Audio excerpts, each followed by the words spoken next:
E nós vamos abrir esse bloco com a presença de Eugênio Duval, que é da Produção Coletiva. Eugênio, seja muito bem-vindo. Obrigado, Patrícia. É um prazer recebê-lo aqui, viu? Prazer todo meu. Bom, primeiro vamos conceituar qual a melhor definição de branding. Bom, falando de processo de gestão, nós estamos falando branding como uma ferramenta para usar a marca para tomar decisões estratégicas dentro de uma empresa. Mas branding, se a gente for traduzir ao pé da letra, traduzindo assim do inglês para o português, que não tem uma tradução exata, nós podemos dizer que isso é fazer marca. Então, na verdade, branding é um termo fluido, que hoje, com toda certeza, eu posso dizer, o mercado não precisa brigar para dizer quem é dono desse termo, porque qualquer um pode fazer branding, obviamente, dentro das suas competências. Então, branding é fazer marca. Uma agência de publicidade pode fazer marca, um escritório de design pode fazer marca, departamentos dentro de uma empresa podem, devem fazer marca. Então, branding, na verdade, como termo traduzido do inglês para o português, é fazer marca. E algumas empresas têm apropriado isso especificamente para o design e algumas têm trazido isso para a área de consultoria, para a área de orientação das empresas no que tange a questão de gestão de marcas. Aí muitas empresas acabam até fazendo sem saber que estão fazendo. Exatamente. Né? E aí gera uma confusão muito grande, gera-se já alguns preconceitos, algumas dúvidas se isso é viável para uma empresa média, pequena, se isso é só coisa de empresa grande. Então, na verdade, é legal a gente já começar a nossa conversa pontuando que branding, na verdade, falando na nossa língua, é fazer marca, é pegar todos os elementos que estão envolvidos com o processo de uma marca e trabalhar isso da melhor maneira possível em todos os pontos de contato que essa marca tem com o mercado, não só com o consumidor. E por que os gêneros se tornaram tão importantes? É porque é a grande referência? Por quê? Na verdade acontece o seguinte, né? A gente vem passando por um processo de transformação, falando de macro mercado, não só de Brasil, porque a gente tem algumas deficiências, até por conta de questão social, educação, etc. Mas em nível mundial, a gente vive um momento de mudanças exponenciais, né? A gente relatar aí basicamente alguns números. Por mês, só no Google, são cerca de 2,7 bilhões de buscas que são feitas. A gente tem coisa de 13 horas de vídeo que são subidas no YouTube a cada minuto. Nós temos em torno de 3 mil livros sendo publicados a todo momento aí no mundo. Então, até o livro que se dizia que estava com os dias contados, a gente vê aí um volume muito grande. Então, a gente vive num processo de bombardeio realmente de informações. E isso fez com que o consumidor mudasse. O consumidor deixou de ser simplesmente um receptor de mensagens, ele passou por uma série de ciclos de transformação, de amadurecimento, sendo que o penúltimo momento foi quando ele começou a questionar o que acontecia por trás das estratégias de publicidade, tanto no aspecto do departamento de marketing das empresas e nas agências também.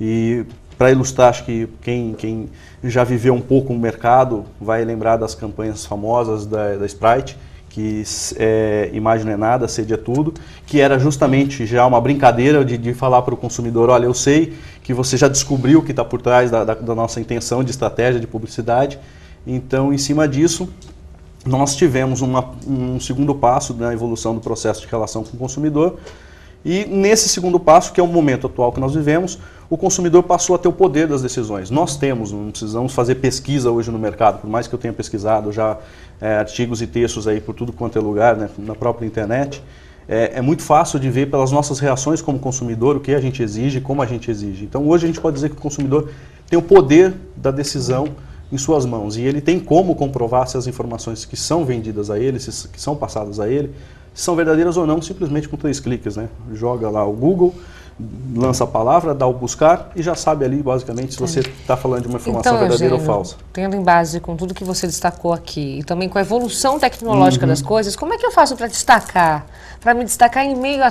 tudo isso? Então, o processo hoje justamente migrou para essa questão de gestão de marca, justamente porque, como o consumidor tem o poder de tudo, ele passa a ter o poder da escolha. E tendo o poder da escolha, ele coloca todos os produtos no mesmo plano. Ou seja, nada é ruim. Todos são muito bons. Tudo isso que é vendido hoje pelo mercado basicamente excelente, bom, muito bom. Não tem nada ruim. E aí o que acontece? O consumidor, então, ele vai buscar alguma coisa a mais. Ele vai buscar alguma essência, ele vai buscar alguma filosofia, algum estilo, alguma cultura. E, na verdade, então, aí que entra a questão da marca.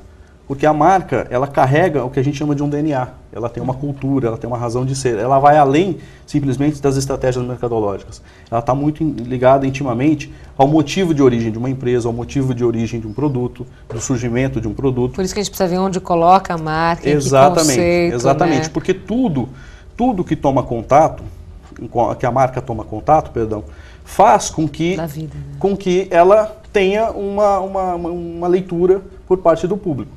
Então, na verdade, com essa questão dessa mudança que nós vivemos atualmente, com esse excesso de informações, e não é só isso, a gente tem uma saturação, como você mesmo disse, de processos, de informações, e daí por diante, a gente tem uma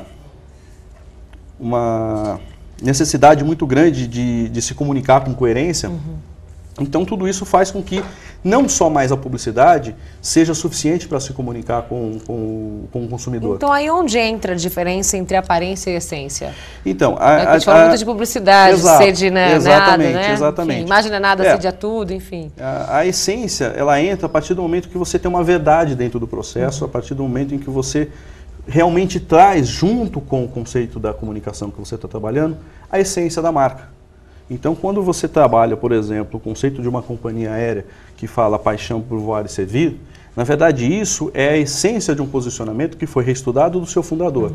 Ali está sendo vendido muito mais do que um bilhete de passagem aérea. Ali está sendo vendido um posicionamento de uma empresa que diz para você o seguinte: olha, se você não quer voar numa companhia barata, desconfortável, você quer voar numa companhia que te tem paixão pelo que faz, então aqui é o seu lugar. Isso é a essência, essa é a grande diferenciação.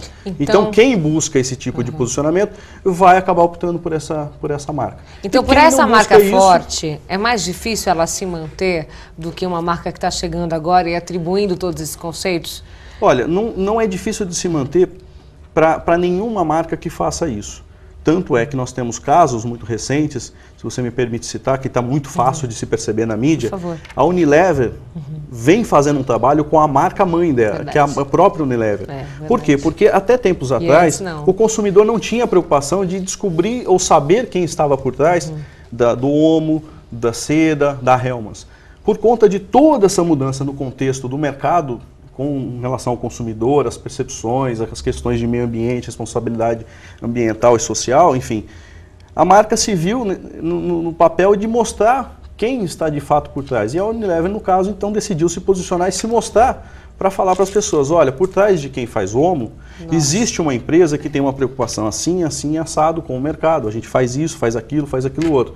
E isso faz com que o poder de decisão do consumidor fique muito mais embasado, porque ele não está comprando só um sabão em pó ou só mais uma maionese. Ele está comprando um produto que tem por trás uma cultura de uma empresa, por exemplo, que agora está se lançando com a campanha de 80 anos.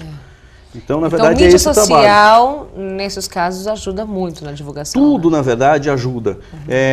Trabalhar com cultura, trabalhar com esporte, trabalhar com a comunicação tradicional, com a não mídia, tudo ajuda. A questão é como se trabalhar. O cuidado que tem que ter, o tratamento que tem que se dar para a marca. Então, o que a gente está falando aqui, assim, não é que para tudo, brequem as máquinas, que está tudo errado.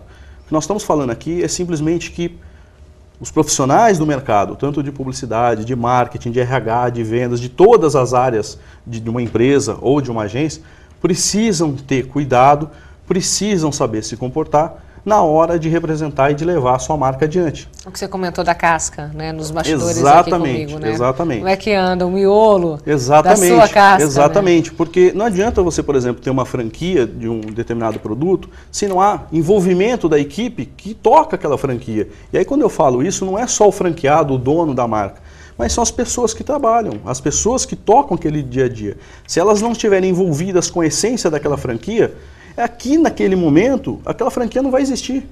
Ela vai ser simplesmente uma marca, de repente, na fachada ou na peça publicitária de uma campanha ou coisa do tipo.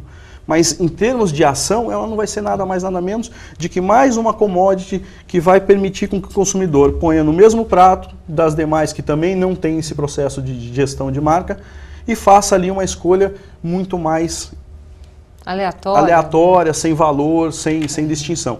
Enquanto que o contrário ocorre, e por isso você tem hoje grandes companhias com grandes resultados, justamente porque fazem o quê? Fazem gestão de marca. Então,